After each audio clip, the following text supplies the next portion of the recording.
La ley es clara, la ley prohíbe, tanto a nivel local como federal, que un comité de campaña coordine sus actividades electorales con las de cualquier PAC.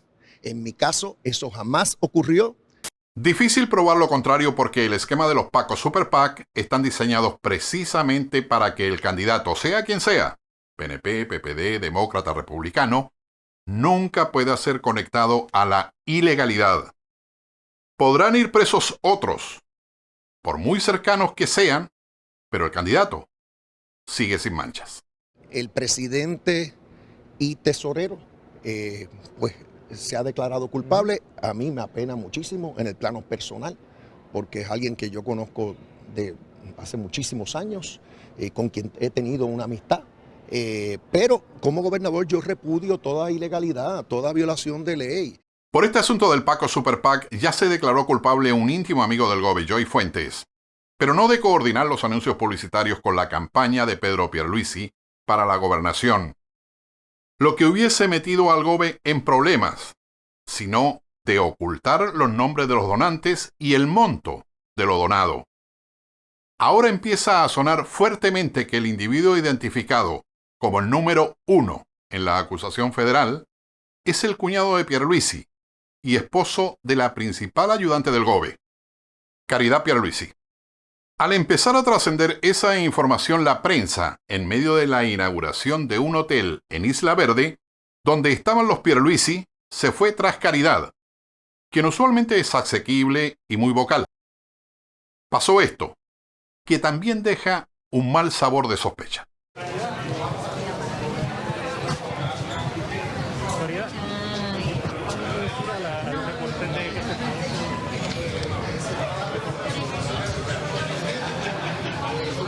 También se ha hecho pública, aunque la impresión es que es información antigua que se está reciclando. De cualquier manera, no es un asunto simple encontrarse con un desglose de lo ganado por una familia en sus relaciones con el gobierno.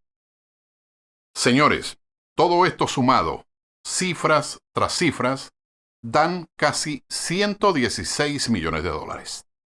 Ahí está la hermana del GOBE, su hermano, su cuñado, suegro de su hermana, Caridad, primos, primos segundos y varios más de su parentela con jugosos contratos.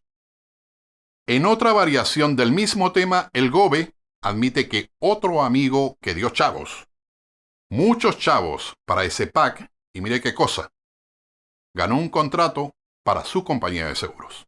Nadie que ha donado a cualquiera de mis campañas, lo hizo con la expectativa de recibir algo a cambio. Si tuvo esa expectativa, estaba errada, muy equivocada, porque yo jamás voy a permitir eso y no va a suceder. El GOBE y su hermana Caridad no se quedaron callados e intentan detener esa avalancha de trascendidos. ¿Cuántas veces voy a tener que decir no? Nada de eso ha ocurrido, dijo Pierluisi, añadiendo, y lo voy a decir en cualquier foro, ante Dios y ante Dios. No, que no se coordinó, o sea que por más que insista van a acabar en el mismo sitio. Su hermana Caridad, por su parte, dijo, nunca se ha hecho ninguna coordinación de la campaña con ese PAC o cualquier otro PAC, añadiendo que aquello que parece una huida de la prensa, lo hizo para no empañar la inauguración de un hotel en Isla Verde a la que acudió junto a su hermano, el GOBE. A todo esto ahora se añade la presunta investigación que tienen los federales de un donativo ilegal a la campaña primarista de Wanda Vázquez. No olviden que los federales le confiscaron el celular a Wanda Vázquez y por allí podría aparecer algún esqueleto. Lo de Wanda Vázquez es similar pero diferente al Super PAC de Pierluisi. Aquí se imputa que un banquero venezolano donó directamente para una encuesta, a cambio que cambiaran algunas disposiciones bancarias que le permitieran a su banco hacer negocios con ciudadanos estadounidenses aquí en Puerto Rico. Doña Wanda dice: las investigaciones aquí nadie sabe por dónde van. Así que en ese sentido yo sí le puedo decir al pueblo de Puerto Rico que yo no he cometido ningún delito, que yo no he incurrido en ninguna conducta ilegal, incorrecta, como siempre se lo he dicho. Pero su abogado, un ex fiscal federal, no está muy seguro que Wanda Vázquez salga de esto libre de polvo y paja. Esperaría que haya algo, que venga algo y que sea algo bien técnico e interesante. Contra ella, esperaría, ¿verdad? Porque, oye, el rum rum viene hace rato. Mientras todo eso pasa con la ex gobernadora y la familia del actual gobe, se devela que uno de los agraciados de la Ley 22, y mire qué cosa, es uno de los que, ustedes se acuerdan, nos quiso embaucar al país completo al principio de la pandemia con el truco del 1.000.000 de pruebas para el COVID-19 a $38 millones. Se le depositaron de antemano 19 millones billete contra billete, y si no es porque el banco pregunta, se hubiese producido el tumbe del siglo. Es delicioso ver el rostro de Manolo Sidre, el hombre encargado del desarrollo comercial e industrial del país, cómo sufre mientras escucha a la senadora desayunarse al tipo a cargo de la Ley 22. ¿Ustedes nunca habían escuchado esto que yo les acabo de decir? Es un asunto que... No, pero es que me acaba de pedir que le envíe la información. Mi pregunta, licenciado, ¿usted no conocía el caso de Aaron Vick y que había alegado residencia en Virginia? ¿Sí o no? ¿Sí o no, licenciado?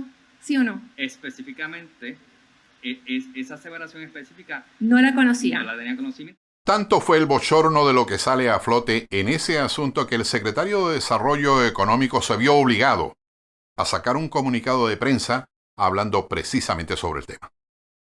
Mientras todo ese escándalo está sin respuestas certeras, el FBI y las autoridades federales de varias agencias ambientales federales se fueron a pasear a Bahía de Jobos allá en Salinas, donde nadie veía nada por años y años, y ahora todo el mundo ve los crímenes ambientales allí y ofrecen investigar y castigar a los responsables. Si se puede. Si hay alguien que haya pagado algún soborno, si hay alguien que haya violado leyes ambientales federales, vamos a procesarla hasta lo último de las consecuencias. Y por eso estamos aquí en el día de hoy y queremos reiterarle al público del pueblo de Puerto Rico que no vamos a dejar que esto pase por desapercibido. Junto a los federales también ahora está el Departamento de Justicia Local para imponer el orden, dicen. Hay una investigación en curso. Esto es parte de las gestiones investigativas que estamos haciendo, de haber venido aquí a visitar el área, y se están investigando todos los ángulos. También en medio de todo este crimen ambiental, algunos barajan la idea de dar inmunidad a los responsables. Suerte que hay otros que pondrán atención, si es que eso se da. Inmunidad no puede ser sinónimo de impunidad. Hace días no sabíamos de qué se trataba, pero ya se está anunciando de que se trata de darle inmunidad a los que tienen propiedades allí. En medio de todo esto, si usted tiene suficiente dinero y no quiere que nadie roce su individualidad cotidiana, puede comprarse una islita así, bien cerquita de la Isla Grande. Allí por frente de Fajardo. Palomino a la venta por sus dueños, la familia Fuertes Bachman. Yo siempre había pensado que el dueño era el Estado. Parte de la isla ha sido rentada al Hotel El Conquistador durante años, para que sea parte de las amenidades que ofrece la hospedería. El anuncio comercial no dice lo que cobran por la islita. Sería bueno saber su precio, ¿sabe? La violencia contra la mujer tiene múltiples ángulos. Además de la violencia como tal y los feminicidios, abarca temas como el aborto, del que aquí hay un grupo ultraconservador que pretende restringirlo lo más que puedan. Allí en el Senado discuten cómo hacerlo. Los proponentes son el PNP Tomás Rivera Chat, el popular José Luis Dalmau y la presidenta de la comisión, la senadora del Partido Religioso, Proyecto Dignidad, Joan Rodríguez Bebe. Señora Presidenta, usted lo puede estar comentando sobre mi turno, permiso, sobre que eso. supervisa el secretario de Salud. De orden. Yo Así que cuestión de orden. La vista y que la secretaria, discutan entre ustedes porque me está cuestión de orden. Le voy a pedir a la senadora Rivera Lacén que no haga aquí comentarios infundados sobre carpeteos que no existen. Esta es una lucha que probablemente las mujeres que desean ser dueñas de sus cuerpos y sus decisiones deberán dar en la calle, porque los proponentes están aferrados en obtener la limitación que han planteado en principio en 22 semanas, pero que intentarán seguir acortando. Por ahí van. Y el ataque es personalizado a otra senadora. Cuando no tienen argumentos contra el proyecto del Senado 693, dicen cosas como estas. Obligar a las mujeres a parir y crear una industria de adopciones en Puerto Rico con maternidades no deseadas. Como escuchaste, ahora alegan que queremos crear una industria de adopción. Suerte que en el Senado existen mujeres que se han cuadrado frente al atropello del retroceso y empiezan a dar la batalla en el hemiciclo. Batalla que inevitablemente, como lo dijimos antes, llegará a las calles. Por lo pronto, esta senadora concluye su intervención diciendo esto. Y yo creo que hace falta educación sexual, como dice mucha gente, educación sexual para decidir, anticonceptivos para no abortar y aborto legal para no morir. Pero para todas las personas que siguen estas pistas, por todas las redes sociales, sepan que esto no es un chiste de TikTok. Muchas gracias. La conclusión de esta senadora no es fortuita ni casual. Es la respuesta que da a un TikTok que hizo la otra senadora, Joan Rodríguez Bebe, presidenta de la comisión y proponente del proyecto del Senado 693, que pretende restringir el aborto como lo conocemos a nivel federal después del caso Roe versus Wade desde el 1973. Esto fue más o menos lo que hizo la senadora chistosita. ¿Qué más se va a inventar? Que puedo predecir el futuro, que tengo superpoderes, que puedo volar.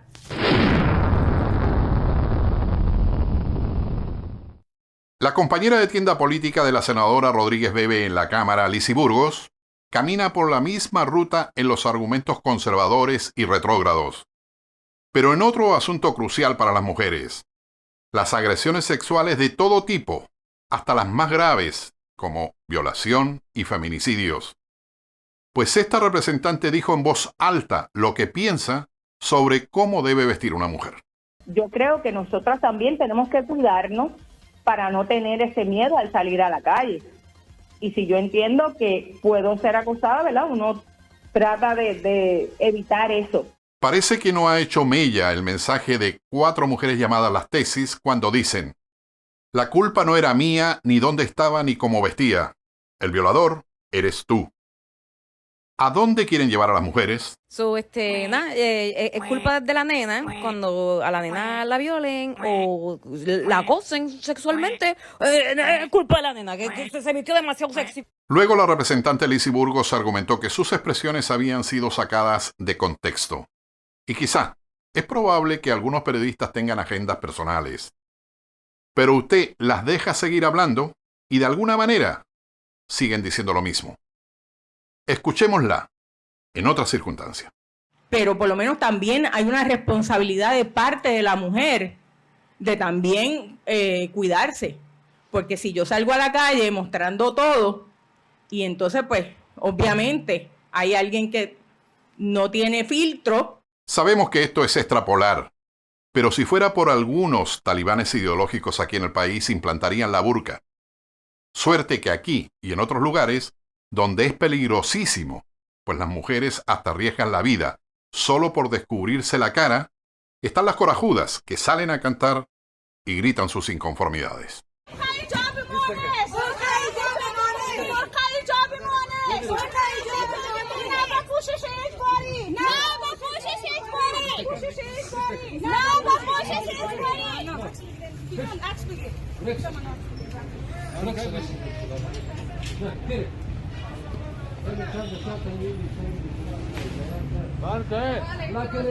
En medio de todo este renacer en el atropello a los derechos de la mujer, que han costado tanto esfuerzo, años, sudor, lágrimas y sangre, hay que estar pendientes.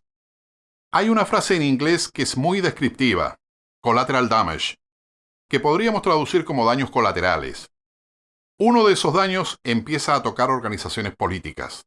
En este caso, el colectivo de las mujeres populares, donde llamaron cómplice de asesinato a una mujer que aborta. Yo no puedo y no creo en la mordaza. Y sobre todo, como activista, yo no le puedo decir a las mujeres que salgan de los lugares o que denuncien a las personas que hacen daño y no actuar. Y por respeto a la misma organización de mujeres populares que tiene líderes, que ha tenido una historia. Si el problema es con Ada, pues yo me aparto. Terminamos este asunto con un par de frases que emite una mujer, que me hace acordar aquello que decía más o menos así y que todo el mundo atribuye a Voltaire. Pero dicen que no fue de él, sino de una estudiosa de su obra. En fin, decía, estoy en completo desacuerdo con lo que dices, pero daría la vida por tu derecho a decirlo. All those women who identify with your religion have every right in the world to not get an abortion, to not take birth control, but they do not have the right to dictate my life and what I decide to do with my body. I don't care about your goddamn religion. Tanto que nos está pasando nos agobia. Estamos a punto de estallar o morir en la desidia de no hacer nada. Desde la gasolina a la canasta familiar, nos van consumiendo todas nuestras energías, sobre todo del trabajador que todos los días nos levantamos a poner el hombro. Y algo que es aterrador, que ya trabajaremos con más detalle más adelante, la inflación. El costo de las cosas está trepando por el 25%. Recibimos los asalariados y trabajadores por cuenta propia aumentos salariales semanales para paliar el costo de vida y principalmente la canasta familiar. Explotó un escape de gas en La Habana, Cuba, y mi primer pensamiento fue para los 70-80, recordando Alfa 66, Omega 7, Orlando Bosch, Luis Posada Carriles y los atentados terroristas de la ultraderecha, que hasta se tragaron un avión, con 73 personas a bordo incluida, una veintena de atletas de esgrima. Pero no. Ahora fue algo más común. Explotó el gas licuado de un camión que daba servicio al hotel que se preparaba para abrir próximamente. Fue horroroso. Acaba de explotar el Saratoga aquí mismo delante de mí. Miren esto.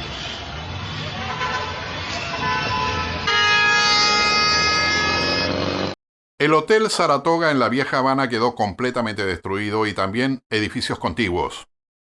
Se hablaba de más de 30 muertos, pero con el paso de los días la cifra ya subió a más de 40. La visión es apocalíptica. Escombros y hierros. No sabemos cómo han respondido, o si es que ha habido solidaridad internacional. Pero manejo de emergencias y desastres de Cuba ha funcionado, con el perdón de ellos, como si la dirigiera Nino Correa.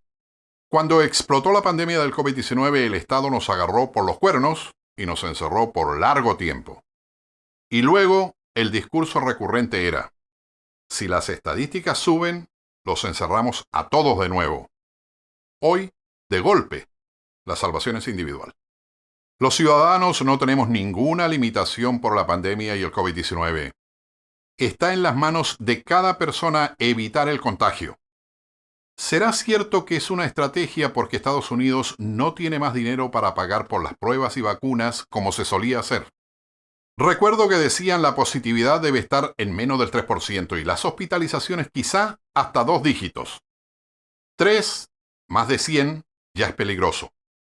Por estos días andamos en un 27% de positividad y más de 300 hospitalizados y dicen que recién empiezan a explotar los contagiados en Ponce y los alrededores después de los Juegos de la Ley.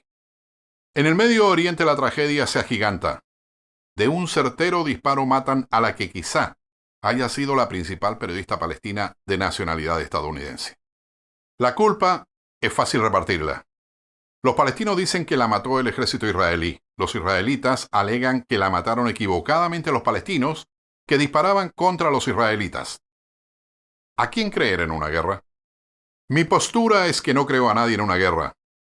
En una guerra nadie dice la cruda verdad, sino que lo digan los rusos y los ucranianos. Y a propósito de guerra, o más bien la invasión a Ucrania, hasta la capital de ese país, Kiev, se atrevieron a llegar 2 de los integrantes del grupo U2, mostrando de esa forma su solidaridad.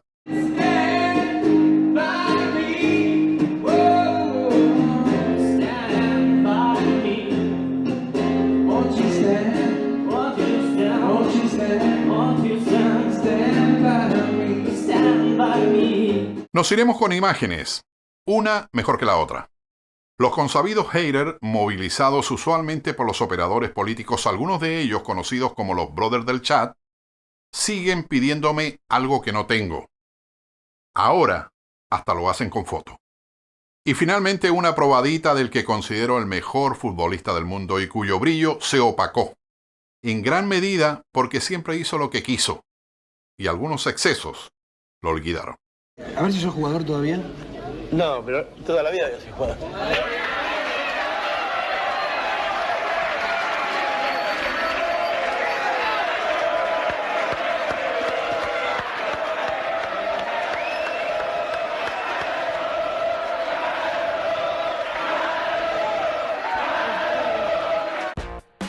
Gracias por ver este episodio y por apoyar el periodismo independiente de Fuera de la Caja y 7 Días. Un agradecimiento especial a nuestros patrocinadores y productores en YouTube y Patreon. Recuerde que puede suscribirse a Fuera de la Caja en Facebook y YouTube. Y no olvide darle clic a la campana para que YouTube le notifique de nuestros videos nuevos. Además, nuestra comunicación debería ser en ambos sentidos. Todos los comentarios éticos y estéticos son bienvenidos.